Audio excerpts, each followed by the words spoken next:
Hey everybody, so just over a week to go. Super excited, can't wait. So what I've done is I have cut and pasted all of your questions that you asked on the WhatsApp group onto a page. I'm just going to run through them very quickly and hopefully that helps. If there's any other questions that pop up after this or that you think of while you're preparing, please put them directly on the WhatsApp group. I'll answer everything from here on directly on there. I'm flying out of South Africa on the 15th. That's next week, Monday. Overnight to Amsterdam.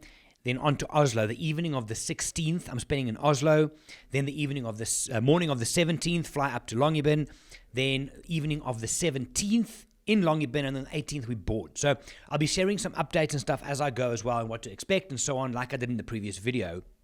For now, though, to some of your questions. I'm going to start with the one which I'm actually not sure of. So Tessa asks, what is supplied in the cabins? Are there hair dryers? So hair dryers, I've been on this boat about 6 times, and I can't say to you that I've seen one. There's something in me that thought in the bottom of the cupboard there was a small one, but I would suggest if it's something that you definitely need, maybe take a small one of your own. What's in the cabins? Bedding, obviously, pillows, duvet, and so on and so forth, blankets. There's a cupboard for packing space and so on. In the bathroom, you've got towels. Other than that, I think I've got a little soap as well, but I normally take my own stuff anyway. So with regards to hair dryers, unconfirmed. I don't recall seeing one, but something says there's one in the bottom of the cupboard. So hope that helps. Is there Wi-Fi on board? No, there is not. So from the moment we get on board, so on the 18th, at about 3:30, 4 o'clock, I'll arrange a transfer that's going to come and fetch us all at the hotels, wherever we are, take us through. At that stage, you probably want to sign off, send your messages home, whatever the case is. Once we're on board, there is no Wi-Fi. There's one fjord, if we do go there in the south, that has a bit of connectivity from a signal point of view. Belsund, I'll tell you if we do go there. Otherwise, no Wi-Fi on board. I am taking a sat phone from a Wild Eye point of view. There is also a sat phone on board. So what I will do is I will put, once I get my sat phone number on Monday, I'll put the sat phone number on the WhatsApp group. That's for emergencies only. If someone needs to get hold of you desperately, they can send a message. I'll check once a day. Or if you need to then make an emergency phone call, we can use that. Other than that, no Wi-Fi on board, no connectivity. It's kind of a nice thing to disconnect because you're so foreign in this world we're going to that it's quite nice to kind of disconnect as well. Next one. What about the plugs on the boat? Is it European? Do we need to bring a power strip? The plugs, I think, is called a Type C and a Type F. I'll put a picture up here. This is what you have on board. So any of the South African plugs or international plugs that has the round 2-pin connectors will work on there.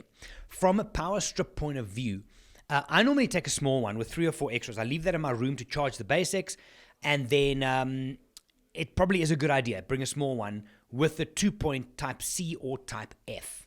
Next one, tripod, yes or no? Now, I'm going to link that further here to, someone asked, following on the tripod query, ND filter to do some long exposure landscape and seascape images, or we'll never be in one spot long enough on land. I've taken a tripod on probably about 4 of the trips that I've been up there. For the other 4, I didn't, and I've never missed it.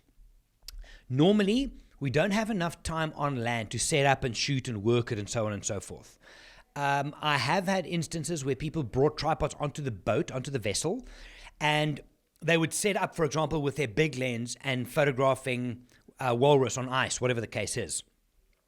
It does seem a bit restrictive because, like with any boat-based safari, you're moving all the time. So if you have to move the tripod, you're on the boat, you're walking around, it does hook on things. And also, there's not going to really be an instance where the boat is turned off. So the tripod on the boat is still going to vibrate a little bit. With that said, if you are really into your landscape and seascape photography, I did this last year. I took a tripod and my ND filters, and I shot around Longyearbyen the day arriving there in the evening because the light gets soft. It doesn't go away.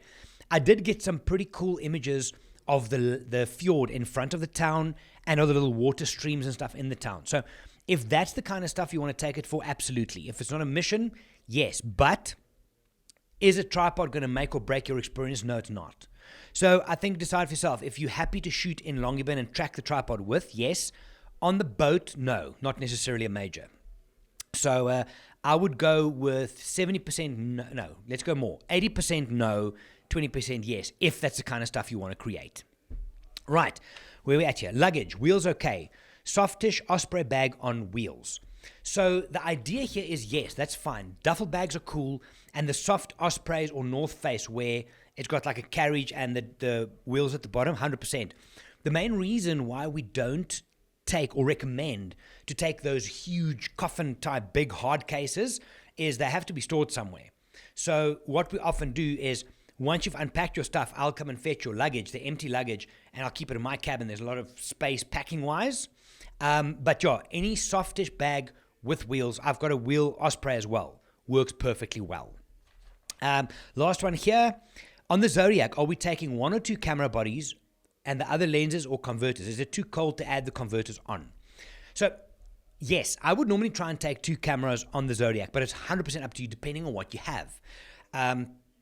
We have two Zodiacs on board. So if we're just cruising, then we take one, we all get on there and we get off and we go and walk around.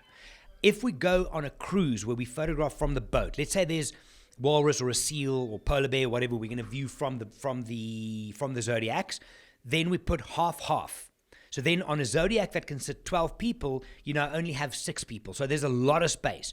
Don't worry about the space of this. I would normally go 70-200 in my bigger lens. Or if your style of photography, what you want to get out of this is more wide, 24-70 plus 100-400, whatever the case might be. But you can take 2. I'm not a fan of changing and adding converters in the field in Africa because of dust and so on and so forth. That said, I have had people who did that on the boat. Be aware of splashing. Sometimes there's snowflakes. So I would normally, and we'll do this, before we head out, we'll know where we're going. We'll be in the field, and we'll say we're going to go there. There's walrus there. So you'll know ahead of time kind of what we're going to photograph so we can plan ahead. Whenever we give you the warning, half an hour out from Zodiac Cruise, you have time to go and get dressed and prep your camera equipment. And at that stage, I would take my 2 weapons and go from there. The other thing is, if you have, I don't know what they're called. It's those plastic bags, plastic bag where you can roll up the top so it's waterproof. So I'll normally have my one camera with me around the neck hanging and the other one in the waterproof bag. But how you manage that, if you have a small camera bag, you can take it with you on the boat. There's plenty of space, lift it open and close. So I hope that helps. Let's run through one more time. Hair dryers, unconfirmed. I'm going to go with a no, but there's a chance. If you need one, maybe take a small one with. Keeping in mind also we wear beanies a lot of the time. So yeah. Wi-Fi on board, no, there's no connectivity on board except if we get to Balsund, which is in the southern parts of the archipelago. Then there's a little bit of signal. I have the sat phone. I'll share the number on Monday that you can give to family and friends for an emergency purposes. The plugs is a 2. I'll put it up again here. These are the converters on the boat. Power strip, if you want to manage your own stuff, yes, probably a good idea. Tripods, 80% no, 20% yes, depending on what you want to photograph. If you are going to go around Longyearbyen, do long exposures of the water, yes, otherwise not really a major. Luggage, softish bag with wheels, yes. ND filters, same answer as for the tripods. And then, yes, you can take 2 camera bodies on the Zodiac and manage it from there, but I probably wouldn't advise changing lenses on there.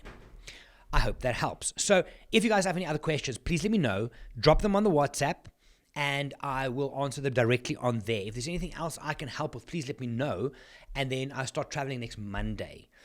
Good luck with all the final prep. I will also, on Monday, I'll have ice charts, so we'll have an idea of how much ice we can expect. It changes year by year. It does change the dynamics of where we can go. There's benefits both ways. So I'll share all of that on Monday before I leave, and then I will see you all next week in a bit. Amazing adventure. Can't wait to share it with you. Good luck with all the prep, guys. Safe travels, and I will see you then. Have a good one. Bye for now.